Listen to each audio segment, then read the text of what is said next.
Christian विश्वासको सबैभन्दा बलियो आधार चाहिँ एउटा घर वा परिवार हो। क्रिस्चियन विश्वास वास्तविक रूपमा त्यहाँ देखिन्छ घरमा हामी कसरी जिउँछौँ। यदि कसैले तपाईँलाई घर जस्तो भए पनि हुन्छ, त्यहाँ कसले देख्छ र? घर भनेको एउटा सानो इकाइ त हो, त्यहाँ सबै कुरा सार्वजनिक हुँदैन वा छर्लङ्ग हुँदैन। घरमा जस्तो भए तापनि बाहिर चाहिँ ठिकठाक देखिनुपर्छ भनेर कसैले यदि तपाईँलाई भन्छ भने त्यो भ्रम हो। यदि हामीमा यस्तो प्रकारको भ्रम छ भने त्यो भ्रमबाट हामी बाहिर निस्किन आवश्यक छ। क्रिस्चियन विश्वासमा यही कुरा ठिकसँग लागू हुन्छ कि क्रिस्चियन विश्वास सबैभन्दा पहिले जिइने ठाउँ चाहिँ हाम्रो घर हो। यदि तपाईँको घर ख्रिस्ट केन्द्रित छैन भने, यदि तपाईँको घर एक क्रिस्चियन घर देखिँदैन भने हामी यो कल्पना नगरौँ कि चर्च एक क्रिस्चियन चर्च हुनसक्छ वा समाज एक क्रिस्चियन हुनसक्छ। त्यो परको कुरा भयो। तर क्रिस्चियन विश्वास जिउने पहिलो आधारभूत स्थान चाहिँ घर हो। त्यसकारण चर्च राम्रो बनाउने, चर्चलाई क्रिस्चियन जस्तो देखाउने, समाज परिवर्तन गर्ने ती क्रान्तिकारी भाषाहरूबाट पहिले घर सुसमाचार केन्द्रित क्रिस्चियन घर हुन आवश्यक छ। यदि कहीँ कतै घर जस्तो भए पनि चल्छ तर चर्च ठिक देखिनुपर्छ, समाजमा ठिकठाक देखिनुपर्छ भन्ने भ्रम छ भने हामी त्यो भ्रमबाट भाग्न आवश्यक छ। विवाह परमेश्वरले बनाउनु भयो। विवाह मानिसको आइडिया होइन। विवाह परमेश्वरले रचना गर्नुभएको र विवाहमा परमेश्वरले जब मानिसलाई बनाउनु भयो उहाँले भन्नुभयो फल्दै फुल्दै र वृद्धि हुँदै जाओ। परिवार परमेश्वरको म्यान्डेट हो। परिवारमा पति र पत्नीको साथमा यदि प्रभुले सन्तानहरू दिनुभयो भने त्यो घर, त्यो परिवार परमेश्वरको घर वा परमेश्वरको परिवार हो। परमेश्वरले सबैभन्दा पहिले स्थापना गर्नुभएको संरचना वा संस्था चाहिँ घर हो। परमेश्वरले राज्य बनाउनुभन्दा अघि, समाज बनाउनुभन्दा अघि, भाषा बनाउनु अघि वा मानिसहरू संस्कृतिमा विभाजित हुनु अघि परमेश्वरले घर बनाउनु भयो, अर्थात् विवाह, परिवार। र परमेश्वरले भन्नुभयो आदम र हव्वालाई फल्दै फुल्दै र वृद्धि हुँदै जाओ। अर्थात् विवाह र परिवार यो परमेश्वरले गर्नुभएको सृष्टि हो। शैतानले पनि सबैभन्दा पहिले आक्रमण गरेर भत्काएको संस्था परिवार हो, राज्य होइन, समाज होइन। पुस्ताहरू जस्तो युवाहरू वा महिलाहरू शैतानले भत्काएको समुदाय अरू कुनै समूहहरू होइन। शैतानले सबैभन्दा पहिले आक्रमण गरेर भत्काएको संस्था चाहिँ परिवार हो। यो कुरा हामी बाइबलको पहिलो पुस्तक उत्पत्तिको पुस्तकमा पाउँछौँ। र प्रियहरू, यो कथा केवल एउटा सुन्नको लागि कथा होइन, तर आजको लागि हाम्रो घरको निम्ति वास्तविक चुनौती पनि यही नै हो। शैतानले आज पनि सबैभन्दा पहिले विवाह भत्काउन चाहन्छ, सबैभन्दा पहिले घर भत्काउन चाहन्छ। शैतानले घर बन्न दिँदैन। त्यसलाई यसरी भनौँ, शैतानले एक ईश्वरीय परमेश्वरको डर मान्ने घर बन्न दिँदैन। यसै कारण प्रत्येक क्रिस्चियन परिवारले यो कुरा लिन आवश्यक छ कि तपाईँको घर, तपाईँको क्रिस्चियन परिवार तपाईँको आत्मिक युद्ध स्थान हो। शैतानले यसलाई भत्काउन खोजिरहेको छ। शैतानले ईश्वरीय परिवार निर्माण हुन दिँदैन। शैतानले विवाहलाई भत्काउन चाहन्छ, शैतानले परिवारलाई भत्काउन चाहन्छ। त्यसै कारण प्रत्येक क्रिस्चियन पति र पत्नीले र प्रत्येक क्रिस्चियन आमा र बुवाले आफ्नो घरलाई यो तपाईँको आत्मिक युद्धको स्थान हो, आत्मिक रणभूमि हो भनिकन लिन आवश्यक छ। क्रिस्चियन घर, क्रिस्चियन परिवार शैतानको जहिले पनि तारोमा छ, शैतानको जहिले पनि टार्गेटमा छ। अनि तपाईँलाई यो कुरा थाहा हुन आवश्यक छ, यदि तपाईँ युद्ध मैदानमा हुनुहुन्छ भने युद्ध मैदानमा तपाईँ मनोरञ्जनको आशा गर्न सक्नुहुन्न। यदि तपाईँ युद्ध मैदानमा हुनुहुन्छ भने त्यहाँ खेल खेल्ने छुट छैन। तपाईँ युद्ध मैदानमा हुनुहुन्छ भने हर समय तपाईँ तयारी अवस्थामा रहनुपर्छ। यदि तपाईँले आफ्नो विवाहलाई, यदि आफ्नो परिवारलाई, आफ्ना सन्तानहरूलाई हुर्काउने कुरालाई यो तपाईँको आत्मिक जिम्मेवारी, यो तपाईँको आत्मिक युद्ध हो र तपाईँको शत्रु चाहिँ शैतान हो भन्ने कुरा स्वीकार गर्न चुक्नुभयो भने तपाईँले तपाईँको विवाहलाई मनोरञ्जनको रूपमा लिइराख्नु भएको छ। तपाईँका नानीहरू हुर्काउने कुरालाई तपाईँले एक ख्याल ठट्टा वा जिस्किने कुरा, एउटा खेल जस्तो लिइराख्नु भएको छ। याद गर्नुहोस्, रणभूमिमा गएको, युद्ध गर्न गएका सेनाहरू त्यहाँ मनोरञ्जनको लागि जाँदैनन्, त्यहाँ फिल्म हेर्नको लागि जाँदैनन्, त्यहाँ रमाइलो गर्नको लागि जाँदैनन्। युद्ध मैदानमा जाने सेनाहरू त्यहाँ सम्पूर्ण तयारीको साथमा लडाइँ गर्नको लागि जान्छन्। तपाईँको घर, तपाईँको विवाह, तपाईँको परिवार आत्मिक युद्धको स्थान हो। हामी एफिसी 6 अध्यायमा छौँ, पदहरू 1देखि 4। पावलले एफिसीको चर्चलाई यसरी लेख्दछन्, तपाईँको बाइबलमा पछ्याउनुहोस् मलाई। हे नानीहरू हो, प्रभुमा आफ्नो आमा बुवाको आज्ञा पालन गर, किनकि यो उचित छ। आफ्ना बाबु र आमालाई आदर गर, जो चाहिँ प्रतिज्ञासहितको पहिलो आज्ञा हो, र तिम्रो भलाइ होस् र यस पृथ्वीमा तिम्रो आयु लामो होस्। अनि हे बाबुहरू हो, आफ्ना छोराछोरीहरूलाई रिस नउठाऊ, तर प्रभुको अनुशासन र चेतावनीमा तिनीहरूको पालन पोषण गर। एफिसीको पत्रमा यसको संरचना हेऱ्यो भने, यसको ठुलो चित्र हेऱ्यो भने, पावलले एफिसी 1 अध्यायदेखि 3 अध्यायसम्म सिद्धान्तको बारेमा कुरा गरिरहेका छन्, सुसमाचारको सत्यताको बारेमा कुरा गरिरहेका थिए। 4 अध्यायदेखि 6 अध्याय चाहिँ त्यो सुसमाचारको सत्यताले हाम्रो चर्चलाई, हाम्रो व्यक्तिगत जीवनलाई, हाम्रो परिवारलाई कसरी प्रभाव पार्नुपर्छ भन्ने बारेमा पावलले कुरा गरिरहेका छन्। एफिसीको पत्रको जब हामी 5 अध्यायको पद 21 मा आउँछौँ, पावलले भन्दछन् कि आत्माले भरपुर भएको मानिसहरू चाहिँ एक अर्काको डरमा जिउनुपर्छ, अर्थात् अधीनतामा जिउनुपर्छ। र पावलले सबैभन्दा पहिले पत्नीहरूबाट सुरु गर्छन्। पत्नीहरू, आत्माले भरिएका पत्नीहरू कस्तो हुन्छन्। त्यसपछि पावलले पतिहरूको बारेमा कुरा गर्छन् 5 अध्यायको पद 25 मा, हे पतिहरू हो। अनि पावलले कुरा गरेका 6वटा समूहहरूमध्ये आज हामी तेस्रो समूहमा छौँ। पहिलो, पत्नीहरूको निम्ति अधीनतामा बस्नुपर्छ। पतिहरू, उनीहरूलाई पनि छुट छैन। अनि यहाँ नानीहरूको बारेमा कुरा गरिएको छ। आज हामी नानीहरूको बारेमा र बाबुआमाहरूको बारेमा कुरा गरिरहेका छौँ। तेस्रो र चौथो, आत्माले भरपुर भएका, दाखमतले नमाथिएका नानीहरू कस्ता हुन्छन्, आत्माले भरपुर भएका नानीहरू कस्ता हुन्छन्, र आत्माले भरपुर भएका बाबुआमाहरू कस्ता हुन्छन्, दाखमतले नमाथिएका आमा बुवाहरू कस्ता हुन्छन्। हो, त्यही कुरा पावलले गरिरहेका छन्। किनभने 5 अध्यायमा पावलले पद 18 मा हेर्नुभयो भने पावलले कुरा गरिरहेका छन्, अनि दाखमतले नमाथ जसमा चरित्रहीनता हुन्छ तर आत्माले भरपुर हो। आत्माले भरपुर भएका नानीहरू कस्ता हुन्छन्, आत्माले भरपुर भएका अभिभावकहरू कस्ता हुन्छन्। त्यही कुरा 6 अध्यायको पदहरू 1 देखि 4 मा हामी देख्छौँ। प्रभुको अनुग्रह भयो भने अर्को हप्ता हामी काम गर्ने कमाराहरूको बारेमा, अर्थात् हाम्रो काम गर्ने जति पनि हामी कर्मचारीहरू छौँ, हामी काम गर्नेहरूको बारेमा, मैले कर्मचारीहरू भन्ने बित्तिकै धेरैजनाको एट्र्याक्सन आइसक्यो। सो अर्को हप्ता हामी काम गर्नेहरूको बारेमा र काम उपलब्ध गराउने मालिकहरूको बारेमा पनि प्रभुको अनुग्रह भयो भने अर्को शनिबार हामी हेर्नेछौँ, पदहरू 5 देखि 9 मा। सो यदि आजको पाठलाई 6 अध्यायको पदहरू 1 देखि 4 लाई हामीले बुझ्नलाई सजिलो बनाउनु पर्यो भने यसलाई हामी 2वटा भागमा बाँड्न सक्छौँ। सो पहिलो भागमा पद 1 देखि 3 मा पावलले नानीहरूलाई सम्बोधन गरिरहेका छन्। नानीहरूको कर्तव्यको बारेमा हो 1 देखि 3, र पद 4 चाहिँ बाबुआमाको कर्तव्यको बारेमा हो। नानीहरूको कर्तव्यको बारेमा 1 देखि 3, बाबुआमाहरूको कर्तव्यको बारेमा पद 4। यदि आजको प्रचारको रूपरेखा तपाईँको बुलेटिनको खाली भएको स्थानमा यदि तपाईँ लेख्न चाहनुहुन्छ भने र तपाईँको हप्ताको बिचमा हुने बाइबल अध्ययनमा वा चेलापनमा वा चर्चका अरू सदस्यहरूसँग भेट्दै गर्दाखेरि तपाईँ कुरा गर्न चाहनुहुन्छ भने म तपाईँलाई 2वटा रूपरेखामा 2वटा बुँदाहरू टिप्नको निम्ति आग्रह गर्छु। सो आजको प्रचारको क्रममा हामी 2वटा कुराहरू हेर्दैछौँ। नानीहरू, सुरुमा नानीहरू आफ्ना आमा बुवाको आज्ञा पालन गर।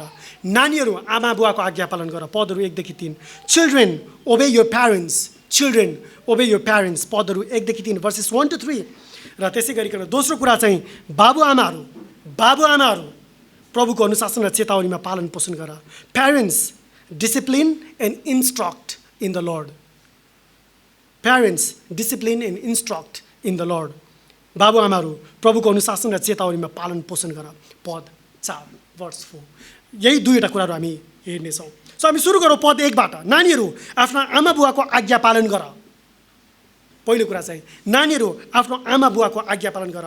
पद 1 मा हेर्नुहोस् त तपाईँको बाइबलमा पावलले लेख्छन्, हे नानीहरू हो, प्रभुमा आफ्ना बाबुआमाको आज्ञा पालन गर, किनकि यो उचित छ। परमेश्वरले हरेक घरमा यदि छोराछोरीहरू दिनुभएको छ भने ती छोराछोरीहरू दिएका घरमा चाहिँ छोराछोरीहरूलाई आमा बुवाको अधीनतामा रहनको निम्ति परमेश्वरले राख्नुभएको छ। नानीहरू, छोराछोरीहरू यसरी लिनुहोस् कि तपाईँका आमा बुवाहरू परमेश्वरले तपाईँभन्दा माथि राखिदिनुभएका अधिकारीहरू हुन्। सो आमा बुवाहरू परमेश्वरले नियुक्त गरिदिनुभएका अगुवाहरू हुन्। परमेश्वरद्वारा राखिएका अधिकारीहरू भएका कारणले गर्दाखेरि हरेक घरमा यदि तपाईँको आमा बुवाहरू हुनुहुन्छ भने तपाईँ आफ्नो आमा बुवाको अधीनतामा खुसी साथ बस्नुपर्छ, आनन्द साथ बस्नुपर्छ। वचनको यही मागलाई हामी आज्ञाकारिता सहितको अधीनता भन्न सक्छौँ। सो आज्ञा पालन गर्ने कुरा र अधीनतामा बस्ने कुरा, यो दुईवटा कुरा सँगसँगै आउँछ। परमेश्वरले राखिदिनु भएको छ अभिभावकहरू र हामी छोराछोरीहरू आफ्नो अभिभावकको अधीनतामा बस्नु पर्दछ। किन छोराछोरीहरूले आमा बुवाको अनुशासन पालन गर्नुपर्छ? किन छोराछोरीहरू आफ्नो आमा बुवाको आज्ञा पालन गर्नुपर्छ? यसको उत्तर साधारण छ। किन? यो परमेश्वरले नै तय गर्नुभएको कुरा हो र पावलले यहाँ भन्दछन् कि यो उचित छ, यो उचित छ। परमेश्वरले राखिदिनु भएको कुरा कहिले पनि अनुचित वा गलत हुँदैन। यो परमेश्वरको व्यवस्था हो। परमेश्वरले व्यवस्थामा छोराछोरीहरूलाई आमा बुवाको आज्ञा पालन गर भनिकन आज्ञा दिनुभएको छ। अनि तपाईँलाई के लाग्छ? के परमेश्वरले गलत वा तपाईँको निम्ति भलाइ नहुने कुरा राखिदिनुहुन्छ? होइन। परमेश्वरले जहिले जुन मार्ग राखिदिनुहुन्छ, परमेश्वरले राखिदिनु भएको मार्ग उहाँले उचित मार्ग नै राखिदिनुहुन्छ। अर्थात् बुद्धिमान र समझदार नानीहरू तिनीहरू हुन् जसले आफ्नो आमा बुवाको आज्ञा पालन गर्छन्। छोराछोरीहरू के तपाईँ खुसी साथ वा आनन्द साथ आफ्ना आमा बुवाहरूको आज्ञा पालन गर्नुहुन्छ? किनभने यो पालन गर्नुपर्छ, किनभने यो उचित छ। यस हेतुले पनि वा यस कारणले पनि कि बुद्धिमान र समझदार नानीहरूले परमेश्वरले राखिदिनु भएका मार्गलाई स्वीकार गर्दछन्, त्यसअनुसार जिउँदछन्। होसे गम्बक्ताले यसरी लेख्छन्, होसे 14:9मा होसे गम्बक्ताले लेख्दछन्, बुद्धिमान को छ जसले यी कुराहरू बुझ्छन्, समझदार को छ जसले यी कुराहरू जान्दछन्। किनकि परमप्रभुका मार्गहरू सठिक छन्, परमप्रभुका मार्गहरू सठिक छन् र धर्मी जनहरू तिनमा हिँड्नेछन्, तर अपराधीहरू तिनमा नै ठेस खाएर लड्नेछन्। सो बुद्धिमान र समझदार नानीहरू परमेश्वरले राखिदिनु भएको मार्ग अनुसार आफ्ना अभिभावकहरूको अधीनतामा जिउँछन्। तर मूर्ख नानीहरू तिनीहरू हुन् जसले परमेश्वरले राखिदिनु भएको मार्गलाई तुच्छ ठान्छन् र आफ्ना अभिभावकहरूको अधीनतामा वा आज्ञाकारितामा जिउँदैनन्। तर केही व्यावहारिक पक्षको बारेमा कुरा गरौँ। के छोराछोरीहरूले सबै पक्षमा आमा बुवाको आज्ञा पालन गर्नुपर्छ? यसलाई यसरी बुझौँ, सबै कुरामा आज्ञा पालन गर्ने कि कुनै कुनै कुरामा चाहिँ आफ्नो स्वतन्त्रता पनि छ नानीहरूको निम्ति? सबैभन्दा पहिलो प्रश्न, के सबै कुरामा आज्ञा पालन गर्ने कि कुनै स्वतन्त्रता पनि हुन्छ? पावलले कलसीको पत्रमा यही कुरा कलसीको पत्रमा पनि लेखेका छन्। एकचोटि तपाईँको बाइबलमा तपाईँ एफिसीमा हुनुहुन्छ भने एफिसी फिलिपी पछि तपाईँले कलसीको पत्र पाउनुहुन्छ। केही पाना अगाडि पल्टाउनुहोस् न, कलसी 3 अध्यायको पद 20मा। कलसी 3 अध्यायको पद 20मा पावलले के भन्छन्?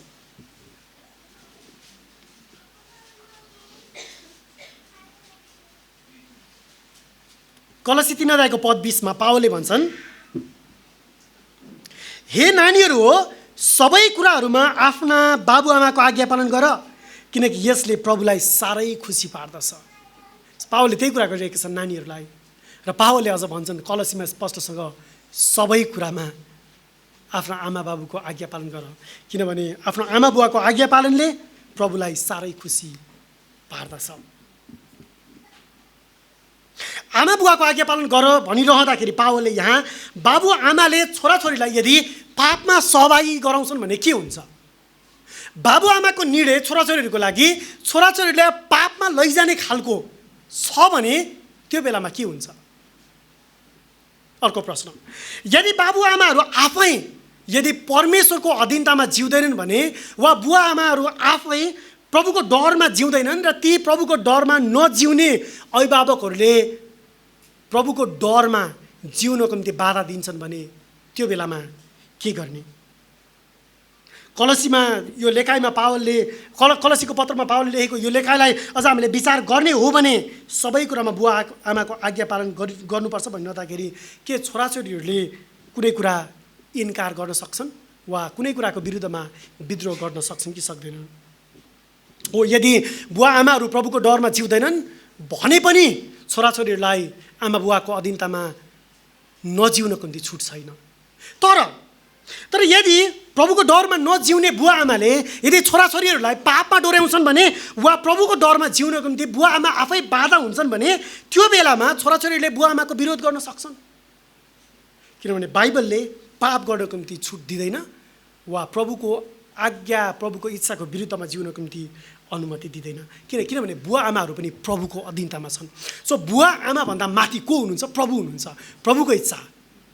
प्रभुको इच्छा, प्रभुको सारा मनसाय त्यो बुवा आमाको आज्ञा पालनभन्दा अझ माथि छ।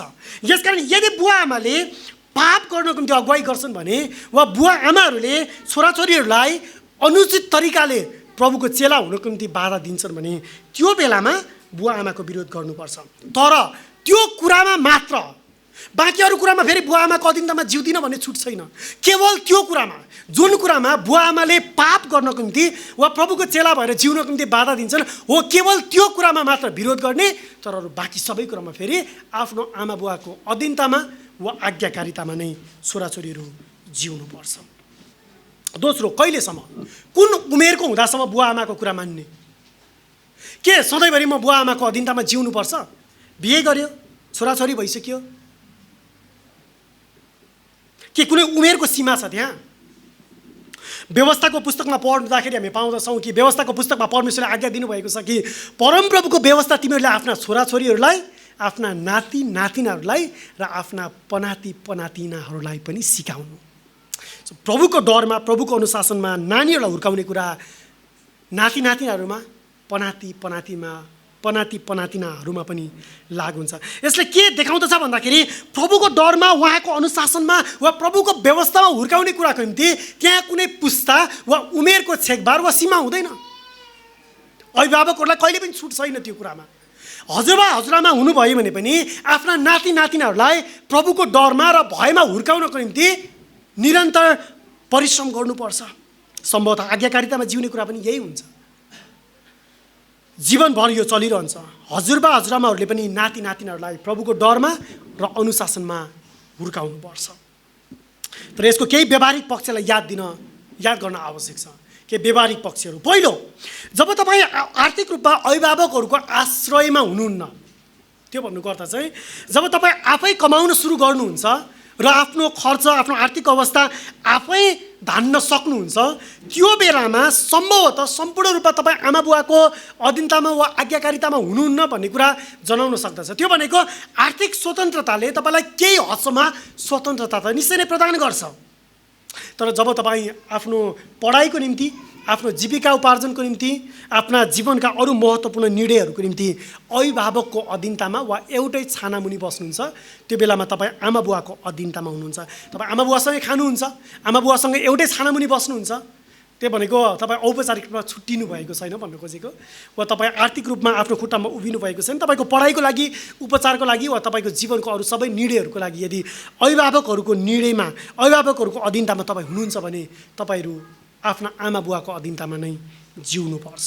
दोस्रो कुरा, यदि तपाईँ विवाहित हुनुहुन्छ भने, यदि तपाईँ विवाहित हुनुहुन्छ तर तपाईँ आफ्नो अभिभावकहरूसँग पनि हुनुहुन्छ वा अभिभावकहरूको सँगको सम्बन्धमा पनि हुनुहुन्छ भने त्यस अवस्थामा तपाईँको विवाहमा तपाईँको अभिभावकहरूले हस्तक्षेप गर्न मिल्दैन।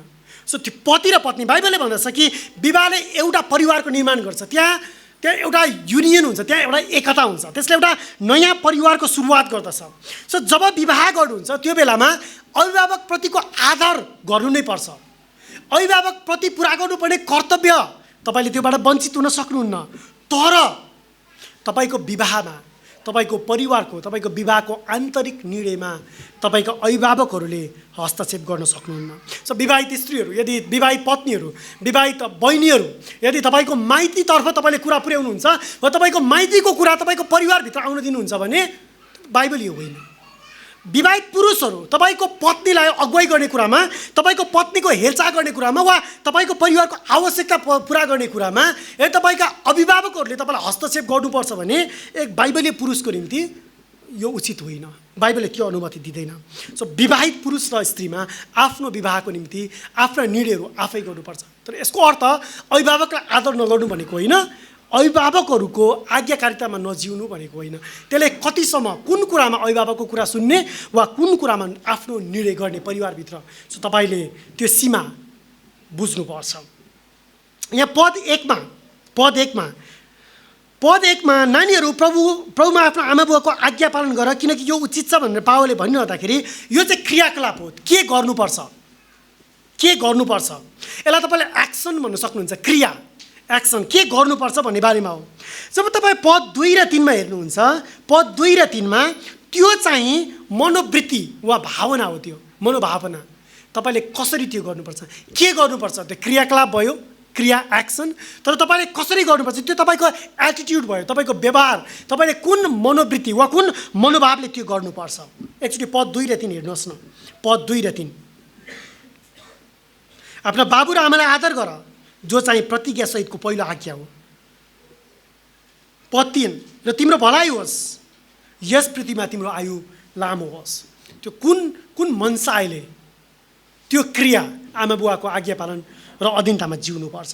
पद 2 र 3 चाहिँ छोराछोरीहरूले जे गर्दछन् त्यो किन गर्दछन् भन्ने कुरा, त्यो मनोभाव चाहिँ पावलले अगाडि लेख्दछन्। जब परमेश्वरले 10 आज्ञा दिनुभयो, परमेश्वरले 10 आज्ञा दिँदाखेरि उहाँले मानिस बीचको सम्बन्धको विषयमा पनि उहाँले बताउनु भयो।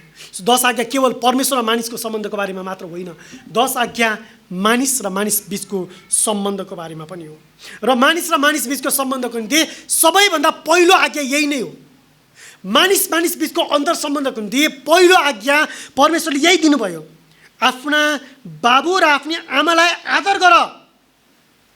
आफ्ना बाबु र आफ्नी आमालाई आदर गर, जुन देश परमप्रभु परमेश्वरले तिमीलाई दिनुहुन्छ त्यस देशमा तिम्रो आयु लामो होस्। प्रस्थान 20 अध्यायको पद 12, प्रस्थान 20 अध्यायको पद 12। यो मानिस बीचको सम्बन्धको निम्ति 10 आज्ञामा दिएको पहिलो आज्ञा पनि हो। सो समाजमा अरू मानिसहरूसँगको अन्तर सम्बन्धको बारेको पहिलो आज्ञाले नै यही भन्दछ कि आफ्नो बाबु र आफ्नी आमालाई आदर गर। किन? 10 आज्ञाले भन्दछ, जुन देश परमप्रभु तिम्रा परमेश्वरले तिमीलाई दिनुहुन्छ त्यस देशमा तिम्रो आयु लामो होस्। पछि व्यवस्था दोस्रो पटक दोहोऱ्याउँदाखेरि व्यवस्थाको पुस्तक 5 अध्यायको पद 16 मा पनि यही कुरा दोहोऱ्याएको छ। व्यवस्था दोस्रो पटक दोहोऱ्याएको चाहिँ व्यवस्था 5 अध्यायमा हो। व्यवस्था 5 अध्यायको पद 16 मा पनि तपाईँले यही आज्ञा पुनः दोहोऱ्याइएको वा सम्झाइएको तपाईँले देख्नुहुन्छ। अब 10 आज्ञाको कुरा गरिरहँदाखेरि त्यहाँबाट पावलले उद्धरण गरेको कुरा हामी यहाँ पाउँछौँ। सो एफिसी 2 र 3 मा, एफिसी 6 अध्यायको 2 र 3 मा पावलले जे लेखिरहेका छन् त्यो व्यवस्थाबाट उनले उद्धृत गरिरहेका छन्। 10 आज्ञाबाट पुरानो करारको सन्दर्भलाई हामीले बुझ्नु आवश्यक छ।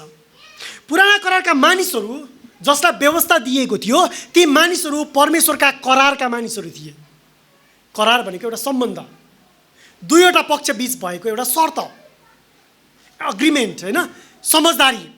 सो इस्रायल जातिका मानिसहरू परमेश्वरसँगको एउटा करारमा थिए। यी मानिसहरू करारका मानिसहरू हुन् र त्यो करारको शर्त हुन्छ, फेरि शर्तनामा, होइन, त्यसमा केही चाहिँ शर्तहरू हुन्छ त्यो सम्झौतामा।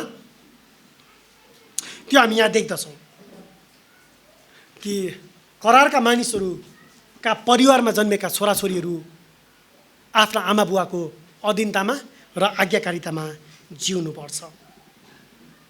यो आज्ञासँगै प्रतिज्ञा पनि दिएको छ।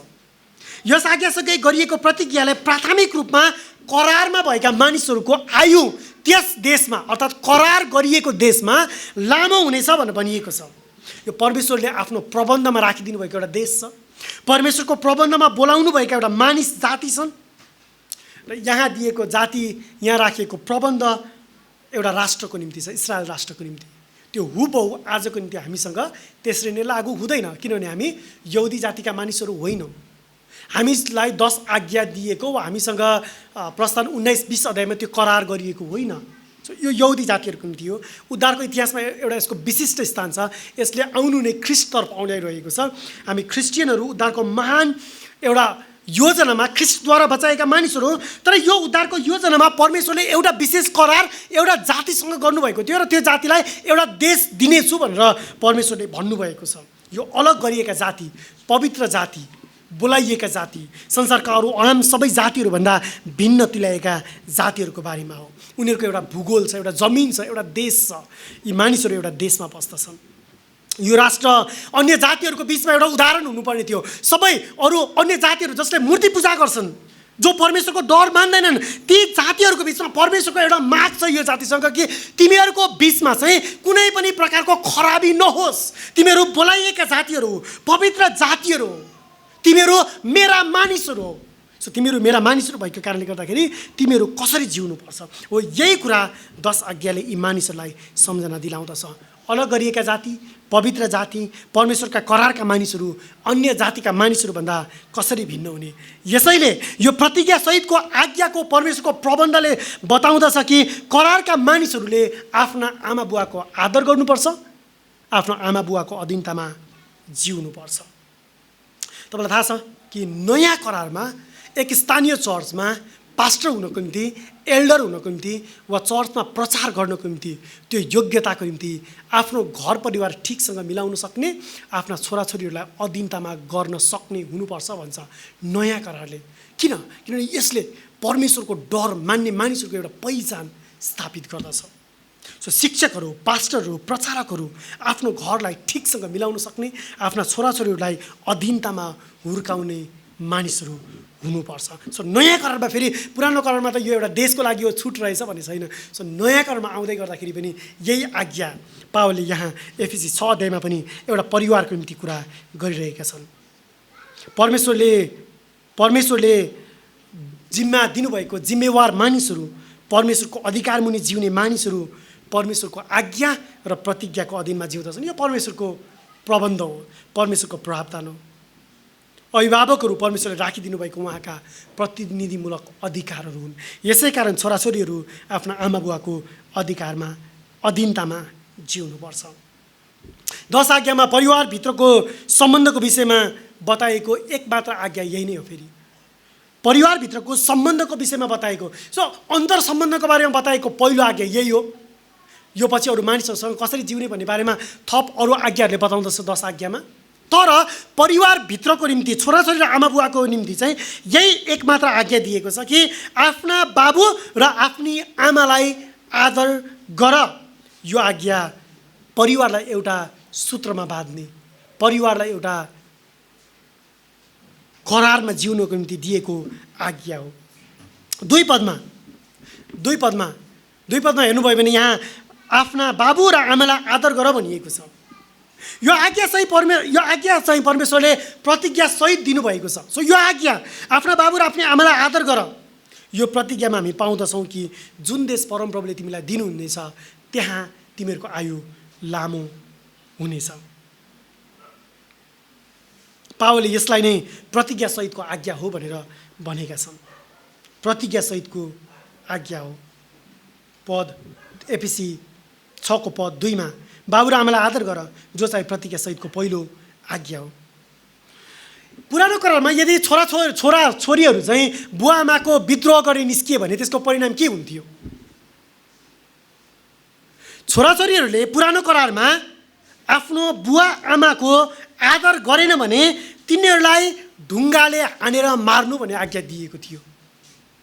व्यवस्था 21 अध्यायमा विचार गर्नुहोस् न। यदि अहिले यही 10 आज्ञा हामीलाई लागू हुन्थ्यो भने, यही व्यवस्थामा हामी जिउनु पर्थ्यो भने, छोराछोरीहरू बुवा आमाको विद्रोही भयो भने ढुङ्गाले हानेर मारिनु पर्थ्यो हामी छोराछोरीहरू। व्यवस्था 21 अध्यायमा कुनै मानिसको हठी र विद्रोही छोरा छ भने जसले आफ्नो बाबुको वचन वा आफ्नो आमाको वचन पालन गर्दैन, तिनीहरूले त्यसलाई ताडना दिएपछि पनि त्यसले तिनीहरूको कुरा मान्दैन भने त्यसका बाबु र त्यसकी आमाले त्यसलाई पक्रुन् अनि त्यसलाई बाहिर त्यसको सहरका बुढा प्रधानहरू कहाँ र त्यसको ठाउँको मूल ढोकामा ल्याउन्। अनि तिनीहरूले त्यस सहरको बुढा प्रधानहरूलाई भनुन्, यो हाम्रो छोरो हठी र विद्रोही छ, यसले हाम्रो कुरा मान्दैन, यो घिचुवा र मतवाला हो। अनि त्यसको सहरका सबै मानिसहरूले त्यसलाई ढुङ्गाले हानुन् र त्यो मरोस्। किन व्यवस्था 21 अध्यायमा यति कठोर आज्ञा दिएको छ? किनभने मोसाले अगाडि लेख्छन्, यसरी तिमीले आफ्नो बीचबाट यो खराबीलाई हटाइदिनु अनि सारा इस्राएलले यो सुन्नेछ र डराउनेछ र यसरी तिमीहरूको बीचबाट खराबी हट्नेछ र तिमीहरू चाहिँ मेरा मानिसहरू हौ भनी संसारका अरू जातिहरूले थाहा पाउनेछ। प्रियहरू, परमेश्वरका करारका मानिसहरू भनिकन चिनिनको निम्ति एउटा परिवार एउटा अर्डरमा चल्नुपर्ने थियो, एउटा क्रममा, एकअर्काको आदरमा, अधीनतामा जिउनुपर्छ। परिवारभित्रको अन्तर सम्बन्धले परमेश्वरको साक्षीलाई स्थापित गर्छ। परमेश्वरले दिनुभएको मान्यता हो यो। यसै कारण खराबीलाई ठिकसँग उपचार गर्नुपर्छ। यदि परिवारलाई ठिकसँग व्यवस्थित गरिएको छैन भने त्यसले त्यो खराबीले त्यस परिवारभित्र राज्य गर्छ। पछि इजकियल अगमवक्ताले भन्दछन् कि इस्रायल बेबिलोनको अधीनतामा 70 वर्षसम्म पठाइएको थियो निर्वासनमा। यसको एउटा कारण यो पनि थियो कि इस्रायलमा छोराछोरीहरू विद्रोही निस्केका थिए जसले आफ्ना अभिभावकहरूको आदर गर्दैन थिए। यसै कारण परमेश्वरले इस्रायलीहरूलाई बेबिलोनको अधीनतामा पठाइदिनु भयो। धेरै कारणहरू थिए, त्यसमध्येको एउटा कारण यो पनि थियो कि इस्रायलीहरूका छोराछोरीहरू उनीहरू आफ्ना आमा बुवाको अधीनतामा र आज्ञाकारितामा जिउँदैनथे। हितोपदेशका लेखकले बारम्बार यो कुरालाई सम्झाएका छन्। हे मेरो छोरो, आफ्नो बाबुको शिक्षालाई ध्यानसित सुन र आफ्नो आमाको अर्थीलाई नत्याग। हितोपदेशका लेखक सोलोमनले भन्दछन्, हे मेरो छोरो, मेरो अर्थीलाई नबिर्स, तर तिम्रो हृदयले मेरा आज्ञाहरू पालन गरोस्। सोलोमनले अगाडि भन्दछन्, हे नानीहरू हो, बाबुको शिक्षालाई सुन र समझ के हो सो जान्न ध्यान देऊ, किनभने म तिमीहरूलाई भन्दछु असल शिक्षा म तिमीहरूलाई दिन्छु, अर्थीलाई नत्याग। किनकि म पनि मेरो बाबुको छोरो थिएँ, मेरी आमाको दृष्टिमा कोमल र एकमात्र प्रिय थिएँ, अनि उनले मलाई शिक्षा दिएर मलाई भने तिम्रो हृदयले मेरा वचनहरू पक्रेर राखोस् र मेरा आज्ञाहरू पालन गर। किन? ताकि मेरा आज्ञाहरूको पालनद्वारा तिमी बाँच्नेछौ, तिमी बाँच। सोलोमनले अगाडि भन्दछन्, बुद्धिमान छोराले बाबुलाई आनन्दित तुल्याउँछ, तर मूर्ख छोराले आफ्नी आमाको पीरलाई अझ थपिदिन्छ। जसले आफ्नो बाबुलाई उजाड पार्छ र आफ्नी आमालाई लखेट्छ, त्यही हो शर्ममा पर्ने र बेइज्जती ल्याउने छोरो। अघि मैले होशे अगमवक्ताबाट पढ्दै थिएँ कि बुद्धिमान को हो, समझदार को हो, जसले परमेश्वरले राख्नुभएको मार्गमा हिँड्दछ। प्रिय छोराछोरीहरू, कस्तो चाखलाग्दो बोलावट हामीलाई आफ्ना आमा बुवाको अधीनतामा र आज्ञाकारितामा जिउनको निम्ति। येशूले पनि आफ्नो आमा बुवाको आदर गर्ने बारेमा सिकाउनु भयो। यसो आफै पनि एउटा उदाहरण भएर नासरतमा उहाँ 30 वर्षसम्म आफ्ना आमा बुवाको अधीनतामा र आज्ञाकारितामा जिउनु भयो। लुका 2 अध्यायले त्यही भन्दछ। यसो आफै एउटा उदाहरण बन्नुभयो, नमुना बन्नुभयो र नासरतमा आफ्ना शारीरिक आमा बुवाको अधीनतामा उहाँ जिउनु भयो। यसोलाई जब हामी हेर्दछौँ क्रुसमा उहाँ आफ्नो पिताको इच्छा पुरा गर्नको निम्ति क्रुसको मृत्युसम्म नै उहाँ आज्ञाकारी भएर जिउनु भयो। छोराछोरीहरू, हाम्रो निम्ति सुसमाचार यही हो कि तपाईँको र मेरो साटोमा ख्रिस्ट आजभन्दा 2000 वर्ष अगाडि कल्भरीको क्रुसमा त्यो डाँडामा पिताको आज्ञाकारी भएर उहाँ क्रुसमा टागिनु भएको छ र मर्नु भएको छ। क्रुसलाई हेर्नुहोस्। यसो आफै एक मानवीय पुत्र हुँदाखेरि मानवीय आमा बुवाको अधीनतामा जिएर र एक ईश्वरीय पुत्रको रूपमा उहाँ आफ्नो पिताको इच्छा पुरा गर्नको निम्ति क्रुसमा आज्ञाकारी भएर विनम्रताको एउटा सिद्ध उदाहरण भएर क्रुसमा चढ्नुभयो। क्रिस्चियन विश्वासमा जिउने कुरामा सम्भवतः आमा बुवालाई त्याग्नुपर्ने बेला पनि आउन सक्छ। फेरि छोराछोरीहरू, म तपाईँलाई चुनौती दिन चाहन्छु। यदि तपाईँको बुवा आमाले तपाईँलाई ख्रिस्टको एक चेलाको रूपमा अगाडि बढ्नको निम्ति वा वृद्धि हुनको निम्ति यदि ठेस लाग्ने कारण बन्नुहुन्छ भने यसोले यसो भन्नुभयो चेलाहरूलाई लुका 14 अध्यायमा, जसले आफ्नो आमा बुवालाई त्याग्दैन वा जसले आफ्नो स्वास्नी वा छोराछोरी वा दाजुभाइहरू वा दिदीबहिनीहरूलाई तुच्छ ठान्दैन, त्यो मेरो चेला हुन सक्दैन। जो मेरो चेला हुन चाहन्छ त्यसले आफ्नो आमा बुवा, आफ्नो स्वास्नी, आफ्नो छोराछोरी, आफ्नो दाजुभाइ, आफ्ना दिदीबहिनीहरूलाई आफ्नै प्राणलाई पनि त्यसले घृणा गर्नुपर्छ, अनि मात्र त्यो मेरो चेला हुनेछ। सो तपाईँ आमा बुवाको अधीनतामा जिउँदै गर्दाखेरि ख्रिस्टको चेला हुनको निम्ति नबिर्सिनुहोस्। हामी ख्रिस्टको चेला हुनको निम्ति बोलाइएका छौँ। सो विवाहको सन्दर्भमा के होला, करियरका अरू महत्त्वपूर्ण निर्णयहरूको बारेमा के होला, तपाईँले विचार गर्नुपर्छ। तपाईँको आमा बुवाले यदि अख्रिस्टियनसँग विवाह गर्नको निम्ति जबरजस्ती गर्छन्, अहिलेको समयमा एकदमै ट्रेन्ड चलेको छ पेपर म्यारिज गरेर विदेश जानको निम्ति। तपाईँका बुवा आमा अख्रिस्टियन हुनुहुन्छ र राम्रो भविष्यको निम्ति पेपर म्यारिज गरेर जाउँ न, के हुन्छ र? अख्रिस्टियनसँग विवाह गर न, धन सम्पत्ति प्रशस्त छ, पढे लेखेको केटा हो, नर्ससँग बिहे गर न, क्यानाडा जान पाइन्छ कि अस्ट्रेलिया जान पाइन्छ? अमेरिकाबाट ग्रिन कार्ड भएको विकल्प आयो, के गर्ने? सो यी सबै सन्दर्भमा के हुन्छ विचार गर्नुहोस्। एक क्रिस्चियन चेलाको रूपमा तपाईँले के गर्नुपर्छ? तपाईँको आफ्नो विवेकको प्रयोग गर्नुहोस्। तपाईँलाई ख्रिस्टको चेलाको रूपमा निर्माण हुने, ख्रिस्टको चेलाको रूपमा सुसमाचारको साक्षी दिनबाट छुट छैन। यहाँ हामी बाबुआमाहरूलाई पनि पावलले लेखेको पाउँछौँ कि बाबुआमाहरू प्रभुको अनुशासन र चेतावनीमा आफ्ना छोराछोरीहरूलाई पालन पोषण गर। पद 4 दोस्रो कुरा देख्छौँ, बाबुआमाहरू प्रभुको अनुशासन र चेतावनीमा पालन पोषण गर। Parents discipline and instruct your children in the Lord. प्रभुमा आफ्ना छोराछोरीहरूलाई हुर्काऊ, प्रभुमा आफ्ना छोराछोरीहरूलाई चेतावनी देऊ। पद 4 हेर्नुहोस् न, पद 4 अनि ए बाबुहरू आफ्ना छोराछोरीलाई रिस नउठाऊ, तर प्रभुको अनुशासन र चेतावनीमा तिनीहरूको पालन पोषण गर। पावलले यहाँ बाबुहरू भनेर सम्बोधन गरेका छन्। पावलले यहाँ बाबुहरू भनेर सम्बोधन गर्दैछन्। यसलाई तपाईँले यसरी लिनुपर्छ कि क्रिस्चियन बाबु र आमाहरू हो, क्रिस्चियन बाबु र आमाहरू हो। आफ्ना छोराछोरीलाई रिस नउठाऊ, तर प्रभुको अनुशासन र चेतावनीमा पालन पोषण गर। पहिलो शताब्दीमा बाबुहरूलाई सम्बोधन गर्नु उपयुक्त थियो, किनभने यहुदीहरू र रोमीहरूको बिचमा चाहिँ बाबुहरू घरका मूल्यहरू हुन्थे। बाइबलले त्यही कुरा बताउँदछ। हरेक घरको अभिभावकको मुख्य जिम्मेवार भनेको बुवा हो, पति हो। घरको बारेमा निर्णय गर्ने कुरा, घरलाई चेलापन गर्ने कुरा, घरलाई निर्माण गर्ने कुरा र हुर्काउने कुरा बुवाहरूको दायित्वमा पर्दछ, पतिहरूको दायित्वमा पर्दछ। यसै कारण यहाँ पावलले अभिभावकहरूको पनि अभिभावकको रूपमा बुवालाई सम्बोधन गर्नु उचित छ। बुवाहरूले घरको प्रतिनिधित्व गर्दछन्, तर यो केवल बुवाको निम्ति मात्र होइन, बुवा र आमा दुवैको निम्ति, आमाहरूको निम्ति पनि हो यो। किनभने अघि माथि आज्ञा पालन गर्ने र अनुशासनमा बस्ने कुरामा बुवाहरूको अनुशासन, बुवाहरूको आज्ञा पालन मात्र भनेको छैन। पावलले के भन्छन्? आफ्नो बाबु र आमाहरूको पनि। सो पद 4 आउँदै गर्दाखेरि तपाईँ आमाहरूको लागि पनि छुट छैन, फेरि आमाहरूको लागि पनि छुट छैन, यो आमाहरूको लागि पनि हो। छोराछोरीको अनुशासनको निम्ति बाबु र आमाहरू एउटै सहमतिमा हुनु आवश्यक छ, एउटै सहमतिमा हुनु आवश्यक छ। आफ्ना छोराछोरीलाई हुर्काउने कुरामा बुवाको एउटा विचार छ अनि आमाको अर्को विचार भयो भने त्यसले नानीहरूलाई प्रभुको डर र अनुशासनमा हुर्काउन सहयोग गर्दैन। पति र पत्नी, बाबु र आमा दुवै नानीहरूलाई हुर्काउने कुरामा परिवारमा एक मत हुनुपर्छ। तपाईँले सल्लाह गर्नुपर्छ।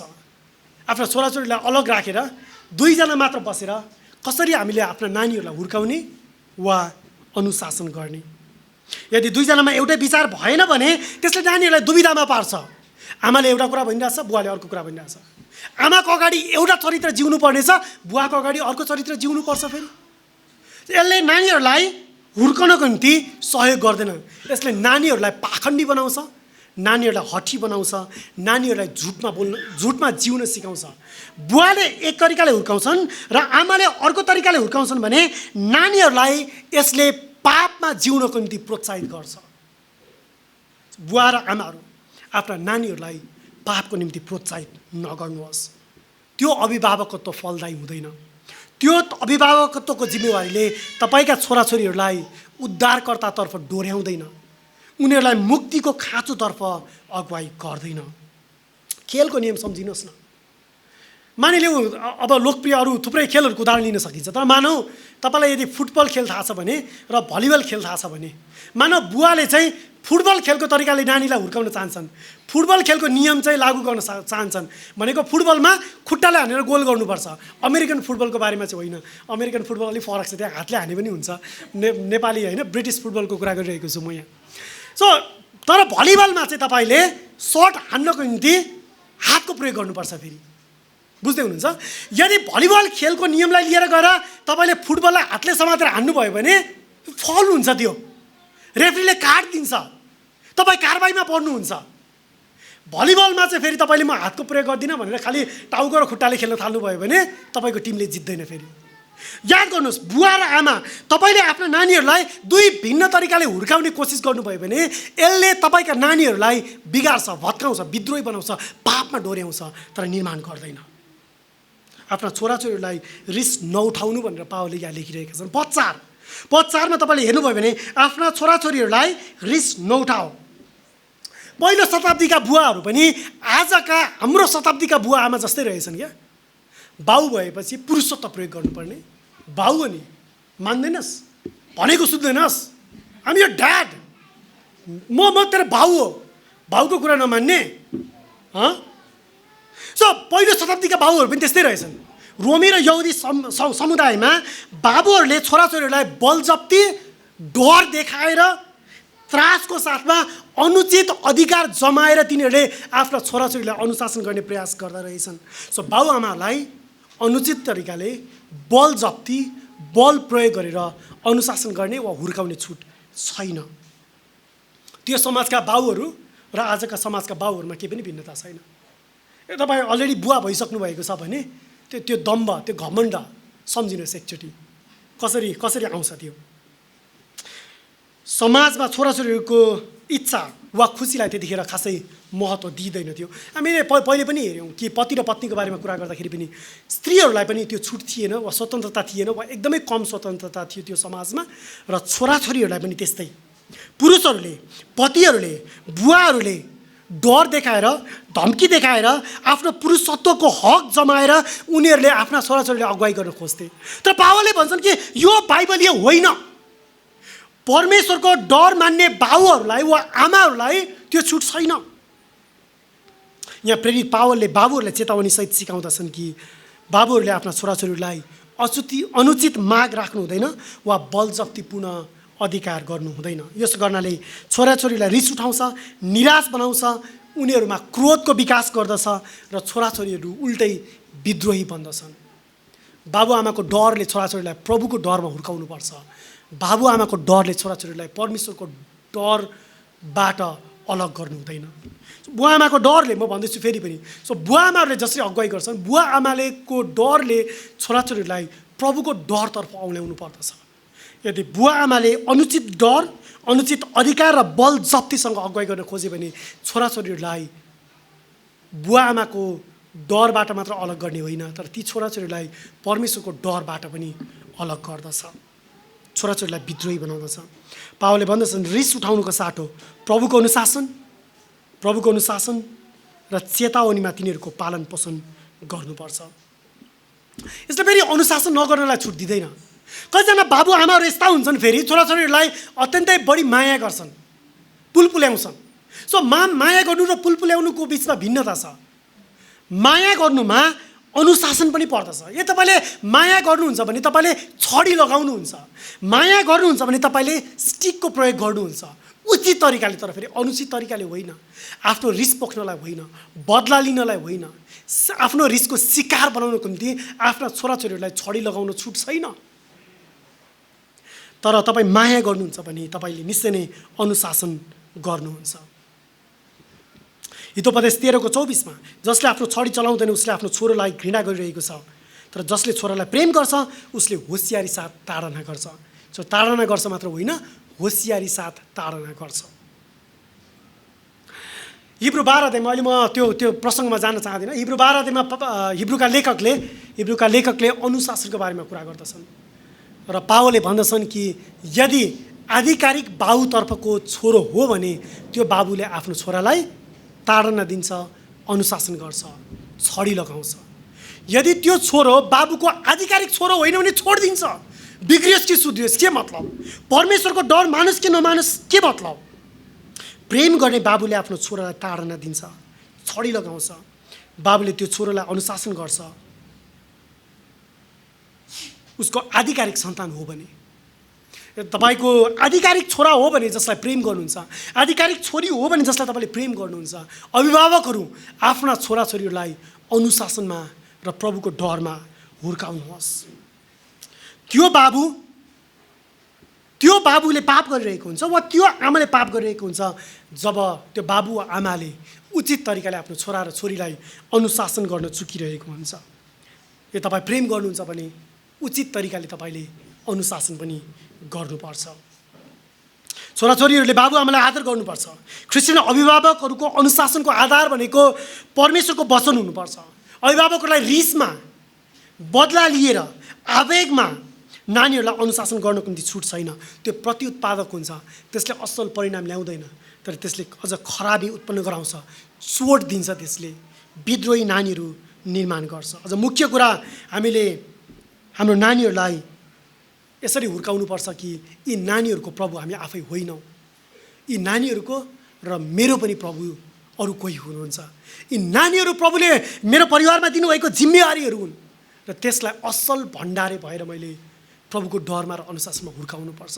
एक दिन मेरो परिवारमा भएका नानीहरूलाई मैले कसरी हुर्काउँछु भन्ने कुराको लेखा मैले प्रभुको अघि दिनुपर्छ।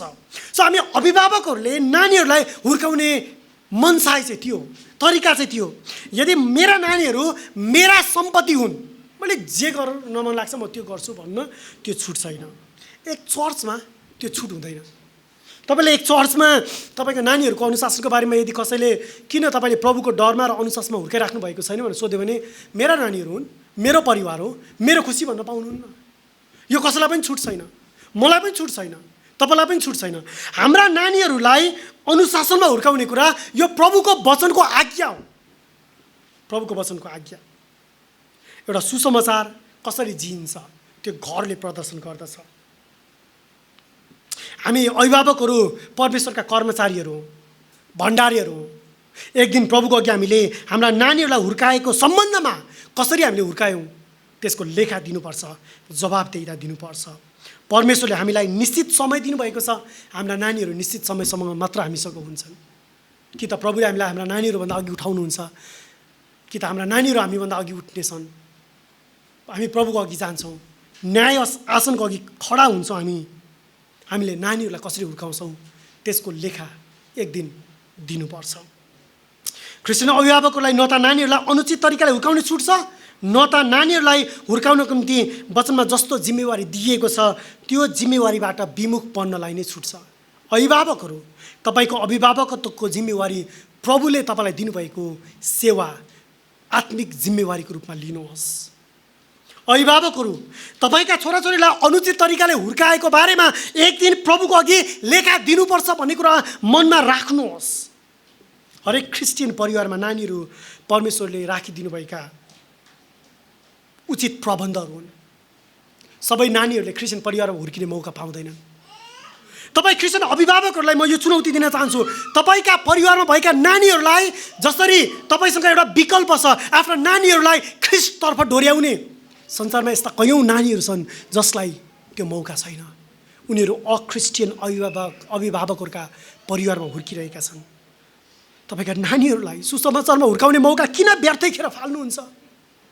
तपाईँका नानीहरूलाई प्रभुको डरमा हुर्काउने जिम्मेवारबाट किन गैर जिम्मेवार बन्नुहुन्छ? तपाईँ अभिभावकहरू, क्रिस्चियन अभिभावकहरू, तपाईँका नानीहरूलाई सुसमाचारमा हुर्काउने मौका प्रभुले तपाईँको परिवारमा राखिदिनु भएको छ। यो नठान्नुहोस् कि चर्चमा उपलब्ध हुने बाल सेवकाईले तपाईँका नानीहरूलाई सुसमाचारमा हुर्काइदिनेछन्। होइन, वचनमा बाइबलमा चर्चको एउटा जिम्मेवारी बताइएको छ, तर अभिभावकहरूलाई यो जिम्मेवारी प्राथमिक रूपमा दिइएको छ। हामी चर्च चाहिँ तपाईँ अभिभावकहरूलाई सहायता गर्नको निम्ति हो। हाम्रा बाल सेवकाईहरू तपाईँका नानीहरूलाई ख्रिस्टको सुसमाचारमा हुर्काउनको निम्ति तपाईँसँगै हातेमालो गर्न, काँधमा काँध मिलाउनको लागि हौँ। तपाईँ अभिभावकको जिम्मेवारी, तपाईँ अभिभावकहरूको खुट्टाको जुत्ता हामी हाम्रो खुट्टामा लाउन सक्दैनौँ। तपाईँका नानीहरूलाई, तपाईँका परिवारका सदस्यहरूलाई सुसमाचारमा हुर्काउने जिम्मेवारी तपाईँ अभिभावकहरूको हो। तपाईँलाई खाँचो पऱ्यो भने, सहायता पऱ्यो भने हामी चर्चसँग सहायता माग्नुहोस् न। हाम्रो बाल सेवकाईमा सहायता गर्ने भोलिन्टियरहरूप्रति के तपाईँ धन्यवादी हुनुभएको छ, जसले हरेक हप्ता बाल सेवकाईको पाठहरू लेखेर तपाईँ र मेरा नानीहरूलाई, उनीहरूले यहाँ प्रचार गरिएको वचन छुटाएर हाम्रा नानीहरूलाई सिकाइदिरहेका छन्, हुर्काइदिरहेका छन्।